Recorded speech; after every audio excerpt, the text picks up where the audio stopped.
Film की शुरुआत में हम एक सुनसान जगह पर टीवी चलता हुआ देखते हैं, जहां एक टीवी होस्ट एक लड़की का इंटरव्यू ले रही होती है। ये लड़की हाल ही में होने वाले एक मैसेकर यानी एक कत्ले आम में जिंदा बच गई थी। दरअसल कुछ वक्त पहले ही एक कत्ले आम शुरू हो गया था, जिसमें बहुत सारे लोग मारे गए थे। सबको मारने वाला एक जोकर था, एक पागल जोकर जो किसी को भी बगैर किसी वजह के मार दिया करता था। आम तरीके से नहीं, बल्कि काफी बुरी तरह। इस जोकर का नाम था आर्ट दी क्लाउन, जिसे हम आर्ट कहेंगे। अब ये लड़की बच तो गई थी, मगर आर्ट ने इसकी शक्ल का बुरा हाल कर दिया था। उसके चेहरे का हुलिया ही बिगाड़ के रख दिया था। अब जो टीवी हम देख रहे थे जिसमें ये इंटरव्यू चल रहा था, ये आर्ट का था। क्योंकि वो भी ये सब देख रहा था, तो वो ठोकर मारकर टीवी को तोड़ देता है, जिसके बाद वो दोबारा से लोगों को मारने के लिए तैयार हो जाता है। जिसके लिए पहले वो अपना जोकर वाला मेकअप करता है और बाद में अपने खतरनाक हथियार उठाता है।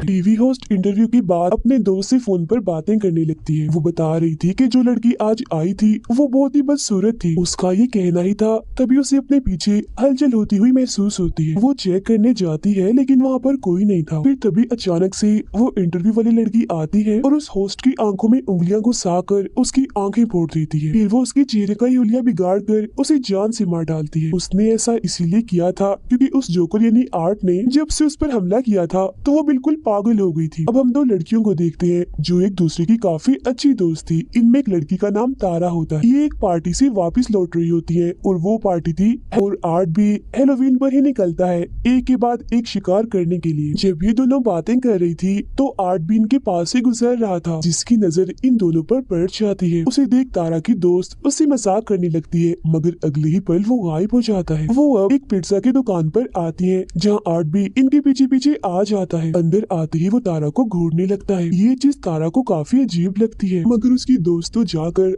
आर्ट के साथ तस्वीरें बनाने लगती। अब ये चीज भी उसे बिल्कुल पसंद नहीं आती। आर्ट एक मशीन से अंगूठी निकाल कर तारा को पहना देता है, जिससे तारा को तो बहुत गुस्सा आता है, लेकिन उसकी दोस्त को तो ये चीज भी काफी अच्छी लगती है। अब वो वॉशरूम में जाकर उल्टी सीधी हरकतें करने लगता है, जिससे तंग आकर दुकान का मालिक उसे यहाँ से निकाल देता है। कुछ देर बाद वो दोनों भी वहाँ से निकल कर अपने घर जाने लगे, मगर देखते हैं कि गाड़ी का टायर तो पंचर है। अब तारा फौरन अपनी बहन जिसका नाम विक्टोरिया था उसे कॉल करके यहाँ बुला लेती है मदद के लिए। फिर वो अपनी दोस्त को कहती है कि मुझे वो जोकर ठीक नहीं लग रहा था और क्या पता टायर उसी ने पंचर किया हो, क्योंकि उसने हमारी गाड़ी देख ली थी। उधर आर्ट ने दुकान के मालिक को काफी बुरी तरह मार कर उसके चेहरे पर आग लगा दी होती है, जिसके बाद वो दूसरे वर्कर को भी पकड़ कर उस पर भी हमला कर देता है। वो उसे भी मार कर उसके चेहरे की जल्दी निकाल देता है।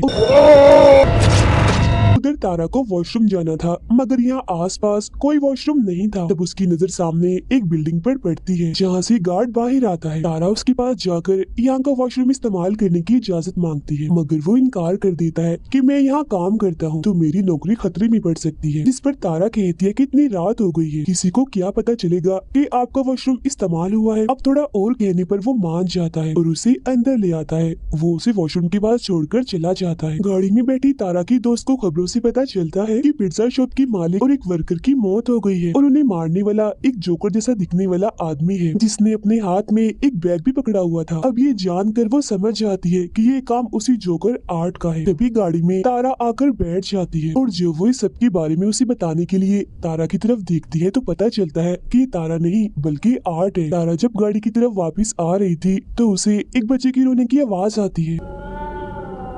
वो चेक करने जाती है, मगर वहाँ कोई भी नहीं था। तभी अचानक से पीछे एक औरत आ जाती है, जिसे अचानक देखकर तारा घबरा जाती है। औरत ने हाथ में एक गुड़िया पकड़ी हुई थी, जिसे वो अपने बेटे कह रही थी। दरअसल इसका ज़हनी तवाज़ुन ठीक नहीं था, ये पागल थी। अब तारा उसे बातों में उलझाकर आगे बढ़ती है, जहाँ एक बार फिर उसका सामना होता है आर्ट दी क्लाउन से, जिसके हाथों पर खून लगा हुआ था और वो एकदम शांत खड़ा था। मगर फिर अगले ही पल वो तारा को डरा देता है, तो वो यहाँ से भाग जाती है। भागते भागते वो एक गाड़ी के पीछे आकर छुप जाती है। आर्ट भी उसे ढूंढने के लिए यहाँ आता है, मगर जब वो नहीं मिलती तो वो चला जाता है। तारा को लगता है कि अब सब ठीक है, तो वो यहाँ से निकलने लगती है, मगर तभी पीछे से आर्ट उस पर हमला कर देता है और अपने औजार से उस पर कई बार वार करता है। फिर वो उसका गला घोटकर उसे मारने ही वाला था, मगर तभी तारा के हाथ एक नोकदार चीज लग जाती है, जिससे वो आर्ट पर हमला करके यहाँ से भाग जाती है। अब यहाँ का दरवाजा बंद था, जिसे वो नहीं खोल पाती, इसलिए वो इधर ही छुप जाती है। तब आर्ट भी यहाँ आता है तो वो कोई चीज फेंक कर उसके उसका ध्यान भटकाती है और दूसरी तरफ भेज देती है। अब वो दोबारा से निकलने की कोशिश करती है तो देखती है कि आर्ट ने तो यहाँ का मेन दरवाजा भी बंद कर दिया है। वो सीढ़ियों के जरिए ऊपर आती है तो सामने एक जगह पर वो गार्ड को खड़ा हुआ पाती है। वो उसे काफी आवाजें लगाती है मगर वो नहीं सुनता क्योंकि उस वक्त वो गाने सुनने में मगन होता है।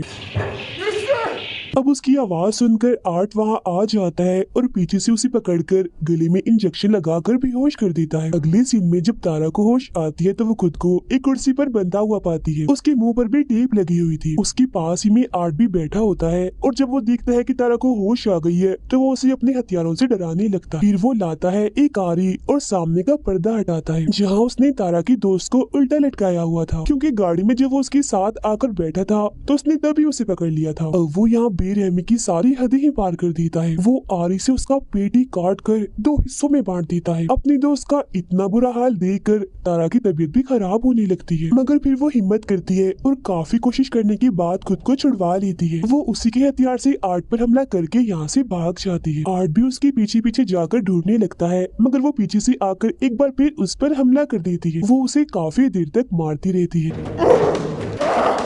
अब जब गेम उल्टी पड़ रही थी यानी तारा उस पर भारी पड़ रही थी तो वो यहाँ पर बेईमानी करता है। वो हाथों से नहीं लड़ता, वो करता है गन का इस्तेमाल। वो गोली पहले उसकी टांग पर मारता है और बाद में उसके चेहरे पर, जिससे वो काफी जख्मी और अधमरी हो गई थी। अब गन में गोलियां खत्म हो गई थी, इसलिए जब वो गोलियां लेने जाता है तो यहाँ उसे तारा का मोबाइल मिलता है जिस पर तारा की बहन विक्टोरिया का मैसेज आया होता है कि मैं बिल्डिंग के बाहर आ गई हूँ। तब आर्ट तारा बन के मैसेज करता है और पीछे के दरवाजे से अंदर आने का कहता है। ऐसा करने के बाद वो तारा की दोस्त की लाश के साथ तस्वीर बनाता है और लाश की हालत का हम बड़ा ही बुरा हाल देखते हैं, पूरी चिरी हुई 2 हिस्सों में बटी हुई। अब वो जाता है तारा के पास और उस पर भी अंधाधुंध गोलियां चलाकर उसे मार डालता है। वो पागल औरत भी यहीं खड़ी हुई थी और उसे ऐसा करता हुआ देख रही थी। ये सब देखकर वो जाती है गार्ड के पास और उसे सारी सूरत हाल समझाने की कोशिश करती है, मगर वो उसकी बातों को यकीन नहीं करता। फिर वो नीचे जाकर किसी को फोन करने लगता है, मगर तभी यहाँ आर्ट आकर हथौड़ी से उस पर हमला कर देता है। पागल औरत देखती है कि उसका बच्चा जो वो गुड़िया थी वो गायब है, मगर अगले ही पल उसे आर्ट दिखता है जिसके हाथ में वो अपने बच्चे को देखती है। वो उसके पास जाकर पूछती है क्या तुम्हें जरा भी इंसानियत नहीं है, जरा भी ममता नहीं है, तुम्हें बच्चों पर भी रहम नहीं आता। ये कहकर वो आर्ट को अपने साथ लगा लेती है जैसे वो कोई बच्चा हो, और वो भी बिल्कुल ऐसी एक्टिंग करता है जैसे वो सचमुच का बच्चा ही हो। विक्टोरिया भी अंदर आ गई थी और वो तारा को फोन करती है तो बेल की आवाज जब अंदर से आती है तो वो वहाँ चेक करने जाती है। अंदर आकर तो उसकी होश ही उड़ जाती है क्योंकि वहाँ वो तारा की दोस्त की कटी हुई लाश देखती है। तभी उसे एक लड़की की आवाज सुनाई देती है। विक्टोरिया समझती है कि ये तारा है, इसीलिए वो चेक करने जब नीचे जाती है तो वहाँ एक औरत को जमीन पर देखती है जो रेंग रही थी क्योंकि काफी जख्मी थी। वो तारा समझकर उसके पास जाती है, मगर तभी उसकी नजर वहाँ पड़ी उस पागल औरत पर जाती है। वो भी काफी जख्मी थी क्योंकि आर्ट ने उसके सीने और सर को काट के बुरा हाल कर दिया था। उसकी हालत बस मरने ही वाली थी। अब यहाँ सवाल ये आता है कि पागल औरत तो इधर ही है, तो ये कौन है जो विक्टोरिया के सामने पड़ी हुई है अपना सर नीचे करके। और फिर तभी हम जान पाते हैं कि ये और कोई नहीं बल्कि आर्ट है जो उसे अपने जाल में फंसाने के लिए यहाँ औरत का भेष बनाकर लेटा हुआ था। वो उस पर भी हमला कर देता है, मगर विक्टोरिया जैसे तैसे करके अपनी जान बचाकर यहाँ से निकल जाती है। वो ऊपर जाकर एक अलमारी में छुप जाती है। तभी यहाँ आर्ट भी आ जाता है जो ये जान चुका था कि वो अलमारी में छुपी है, मगर इससे पहले वो विक्टोरिया के साथ कुछ करता उसे हॉर्न की आवाज आती है जिसे चेक करने के लिए वो यहाँ से निकल जाता है। बाहर दरअसल आया था उस गार्ड का साथी जिसे अंदर आना था। वो कारपेट हटाता है तो वहाँ चाबी पड़ी हुई थी। तब दरवाजा खोलकर वो अंदर आ जाता है। वहाँ उसे खून के निशान दिखते हैं जो जाहिर है काफी अजीब था, मगर इससे पहले वो कुछ समझ पाता आर्ट पीछे से आकर एक नोकदार चीज से उसके सर पर वार कर देता है। फिर वो उसका गला काट कर धड़ से ही अलग कर देता है। विक्टोरिया यहाँ से निकलने की कोशिश करती है, मगर कोई भी फायदा नहीं होता। वो अपने सामने आर्ट को देखती है जो छोटे बच्चे की साइकिल चला रहा था, मगर अगले ही पल वो यहाँ से गायब हो जाता है और वो साइकिल वहीं पर गिर जाती है। वो उसे बचते हुए यहाँ से निकलने की कोशिश करती है, मगर पीछे से आर्ट आकर उस पर हमला कर देता है। वो शॉपर से उसका दम घोटकर मारने ही वाला था, मगर वो बच जाती है। फिर वो एक नोकदार चीज उठाकर आर्ट के पैर में मारती है और यहाँ से भाग जाती है। वो सीधा आती है अपनी बहन तारा के पास और उसका उसका इतना बुरा हाल देखकर टूट जाती है और रोने लगती है। वो अभी उधर बैठी ही थी कि तभी यहाँ आर्ट आकर उस पर हमला कर देता है। बार बार वार करके वो उसे काफी मारता है, मगर तभी पीछे से गार्ड आकर आर्ट को मारकर बेहोश कर देता है। जी हाँ, गार्ड, क्योंकि वो अभी जिंदा था। वो विक्टोरिया को लेकर एक कमरे में आता है और पुलिस को इस बारे में बताने लगता है। इस बीच वो देखता है कि विक्टोरिया की हालत काफी खराब है। वो उसे अब इमरजेंसी कमरे की तरफ ले जाने लगता है। तभी यहाँ आर्ट एक बार फिर से आकर गार्ड पर हमला कर देता है। वो पहले सिलेंडर से उसे मारता है और बाद में अपने पैर से उसका चेहरा ही कुचल देता है। अब घबराहट के आलम में विक्टोरिया एक लोहे की पाइप से ताला तोड़ने की कोशिश करती है जो आर्ट ने यहाँ पर लगाई थी। ताला टूट तो जाता है मगर इसका कोई फायदा नहीं था, क्योंकि आर्ट उसके काफी करीब आ गया था और फौरन ही उसे पकड़कर मारने लगता है। मगर तभी विक्टोरिया उसकी आंख में एक चीज घुसाकर यहाँ से भाग जाती है। वो भागकर एक गिराज में आती है, मगर आर्ट इधर भी पहुंच जाता है, लेकिन क्योंकि यहाँ ताला लगा हुआ था इसीलिए वो अंदर नहीं आ पाता। अब इतनी ही देर में पुलिस भी यहाँ पहुँच चुकी थी, लेकिन इससे पहले विक्टोरिया पुलिस के पास जाती आर्ट गाड़ी से गिराज का दरवाजा तोड़कर अंदर घुस आता है। अब क्योंकि वो गाड़ी से टकरा गई थी इसीलिए बेहोश होकर नीचे गिर जाती है। फिर जब तक पुलिस यहाँ आती है तो तब आर्ट विक्टोरिया का चेहरा नोच नोच कर खा रहा था। अब पुलिस आर्ट को सरेंडर यानी हथियार डालने का बोलती है, मगर वो अपने मुँह में गन रखकर खुद को ही गोली मार लेता है। अब पुलिस को पता चलता है कि विक्टोरिया मरी नहीं है, बल्कि अभी वो जिंदा है, बस काफी जख्मी है। इसके बाद सबकी लाशों को हॉस्पिटल ले जाया जाता है और जब डॉक्टर आर्ट की लाश को देखता है तो उसे काफी अजीब लग रहा था, क्योंकि मरने के बाद भी वो मुस्कुरा रहा था। तभी यहाँ बिजली खराब होने लगती है और आर्ट उठ जाता है, उस डॉक्टर को गले से पकड़ लेता है, क्योंकि वो मरा नहीं था बल्कि जिंदा था। इसका मतलब यही था कि अब वो लोगों को मारने का सिलसिला अब इस हॉस्पिटल से करेगा। अब कुछ वक्त गुजरता है और हम विक्टोरिया को देखते हैं जो आखिरकार आर्ट का शिकार होने से बच गई। कल उसे इंटरव्यू के लिए भी जाना है। फौरन बाद हम उसका चेहरा देखते हैं जो काफी भयानक दिख रहा था, जो बिल्कुल वैसा दिख रहा था जैसा इंटरव्यू वाली लड़की का था। अब यहाँ ये राज खुलता है कि विक्टोरिया ही असल में वो लड़की है जो शुरुआत में इंटरव्यू दे रही थी, जिसके बारे में कहा था कि एक मैसी घर में बची है और एक जोकर ने ही सभी को मारा था। अब यहाँ सवाल ये उठता है कि आर्ट ने अपने सर पर गोली मारी थी मगर वो नहीं मरा, आखिर क्यों? क्योंकि दरअसल अभी तक जितने भी लोगों ने उसे मारने की कोशिश की उन सबको ही मौत के घाट उतरना पड़ा। अब यहाँ ये चीज क्लियर नहीं हुई कि क्या उसे मारा जा सकता है या नहीं। हो सकता है कि उसे मारा जा भी सकता हो। तो अब ये जानने के लिए हम आगे बढ़ते हैं, जहाँ हम आर्ट को उसी हॉस्पिटल में देखते हैं जब उसने डॉक्टर को पकड़ लिया था। वो डॉक्टर को मारकर काफी जख्मी कर देता है और लगातार उसके पीछे पड़ा हुआ था। डॉक्टर खून में लथपथ था और वो रेंगता हुआ बाहर आता है और पुलिस को कॉल कर देता है, मगर उस बेचारे की तो आवाज ही नहीं निकलती, क्योंकि आर्ट ने उसके गले पर वार किया था। उसे और दर्द देने के लिए वो उसकी आंख निकाल कर पहले उसके साथ खेलता है और बाद में उसे अपनी फूटी हुई आंख की जगह लगा लेता है और वो उसे और मारता है और आखिरकार उसका सर ही चीर कर उसे बड़ी भयानक मौत देता है। और वो जाता है एक लॉन्ड्री में जहाँ एक आदमी सो रहा था। वो अपने कपड़े धोने के लिए मशीन में डालता है और फिर तभी यहाँ वो एक अजीब सी बच्ची को देखता है जो बिल्कुल उसकी तरह ही पागल और हद से ज्यादा अजीब थी। बिल्कुल आर्ट जैसी हरकतें कर रही थी और तो उसने अपना मेकअप भी आर्ट जैसा ही किया हुआ था। दोनों एक दूसरे को देखकर काफी खुश हो जाते हैं और साथ में खेलने लगते हैं। तभी वो आदमी जाग जाता है और देखता है कि आर्ट अकेला ही तालियां बजा रहा है, मतलब कि वो बच्ची सिर्फ आर्ट को ही दिखाई दे रही। अब आर्ट अपने कपड़े पहनकर यहाँ से जाने लगता है, जहाँ उसने उस आदमी को भी मार दिया होता है उसके सर में चाकू घुसाकर। इसके बाद हमें दिखाई जाती है एक लड़की जिसका नाम सियाना है। वो अपने लिए एक खास किस्म का परियों वाला सूट बना रही थी क्योंकि कल ही है हेलोवीन। अब सियाना अपने मोम और भाई के साथ खाना खा रही थी, जहाँ उसका भाई कहता है कि मैं कल हेलोवीन में आर्ट जैसे कपड़े पहनूंगा, जिस पर सियाना और उसकी मोम मना कर देती है कि नहीं, आर्ट अच्छा जोकर नहीं है, उसने पिछले साल 9 से 10 लोगों की जान ली थी बड़ी बेरहमी से। खाना खाने के बाद सियाना अपनी मोम से अपने भाई के बारे में बात कर रही होती है कि वो काफी अजीब होता जा रहा है। He was looking up serial killers. साथ ही इनकी बातों से हमें पता चलता है कि सियाना के डैड अब नहीं रहे। सियाना का भाई इंटरनेट पर आर्ट के बारे में सर्च कर रहा था और जितने लोगों को उसने मारा था वो सबके बारे में बड़े गौर से पढ़ रहा था। इसके बाद वो अपनी बहन सियाना के पास आता है और पूछता है कि क्या वो जोकर आर्ट अभी होगा, क्योंकि उसकी लाश नहीं मिली थी, जिस पर वो कहती है आर्ट मर चुका है और अगर ना भी मरा हुआ तो कम से कम वो यहाँ यहाँ नहीं आएगा। इसके बाद सियाना एक टीवी शो देखते देखते सो जाती है। जहाँ वो जैसे सपना देखती है तो फौरन ही वो उस टीवी शो में पहुंच जाती है। इधर वो भी किसी बच्चे की तरह ही बनी हुई थी और उसके साथ वाले सारे बच्चे काफी एंजॉय कर रहे थे। यहाँ एक बच्चा आर्ट क्रिस्पीस नाम की एक चीज खा रहा था जो कोई खाने के लायक चीज नहीं थी, बल्कि उसमें डाले हुए थे टूटे कांच के टुकड़े, प्लेट्स और कीड़े मकोड़े। फौरन ही वहाँ पर आ जाता है आर्ट दी क्लाउन और सबको गिफ्ट देने लगता है। लेकिन वो सियाना को बड़ी ही गंदी चीज देता है, एक बर्तन जिसमें धड़कते हुए दिल के साथ कुछ सांप और गोश्त था, जिसे देखकर उसे काफी बुरा लगता है। फिर वो अपने बैग से बंदूक निकाल कर अंधाधुंध गोलियां चलाकर सभी बच्चों को मार देता है।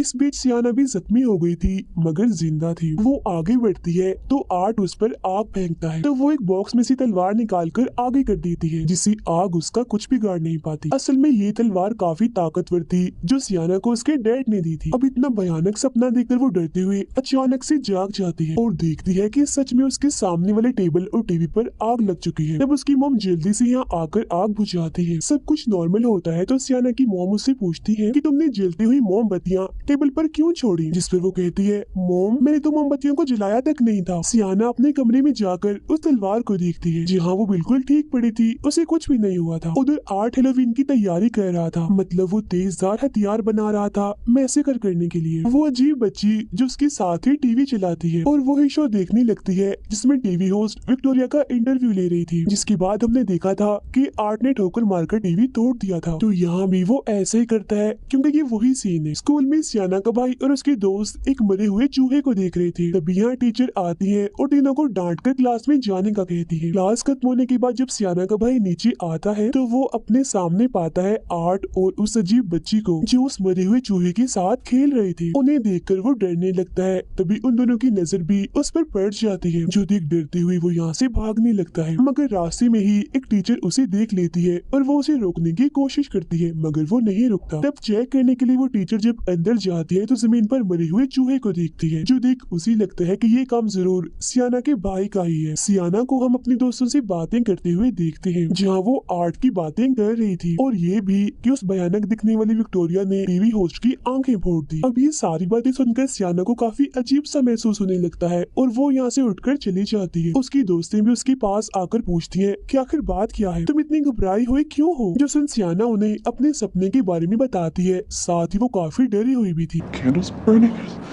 अगले दिन वो अपने दोस्त के साथ हेलोवीन की शॉपिंग करने चली जाती है। उसकी दोस्त को कॉल आ जाती है जो सुनने वो बाहर चली गई थी। तब बदकिस्मती से वहाँ आ जाता है आर्ट दी क्लाउन। तब सियाना उसे बचते हुए ऊपर चली जाती है और कुछ खरीदने की एक्टिंग करने लगती है, लेकिन मुसीबत वो अपना बैग तो नीचे ही भूल गई थी जिसमें पैसे रखे थे। तब पलक झपकते ही आर्ट उसका बैग लेकर आता है तो वो पैसे देती है, लेकिन यहाँ आर्ट उसे परेशान करने का, तंग करने का कोई मौका नहीं छोड़ता। मगर सियाना अभी भी इस सोच में है कि ये सच में आर्ट ही है या कोई उसके साथ मजाक कर रहा है। पर इसके बाद वो यहाँ से चली जाती है। उसके जाते ही आर्ट दुकान बंद कर देता है, मतलब वो टैग जिस पर दुकान खुली लिखा था वो उसे पलटकर बंद की तरफ कर देता है। इसके बाद वो अपने लिए एक छोटा सा बाजा खरीदता है, मगर पैसे देने की बजाय वो अपने हथियार बाहर निकालने लगता है जो देख दुकानदार को गुस्सा आ जाता है और वो आर्ट को बातें सुनाने लगता है। तब उसका मुंह बंद करने के लिए आर्ट पहले उसके सर पर बोतल से मारता है और बाद में उसकी आंख में एक मोटी चीज घुसा देता है। इस सबसे भी जब उसका दिल नहीं भरता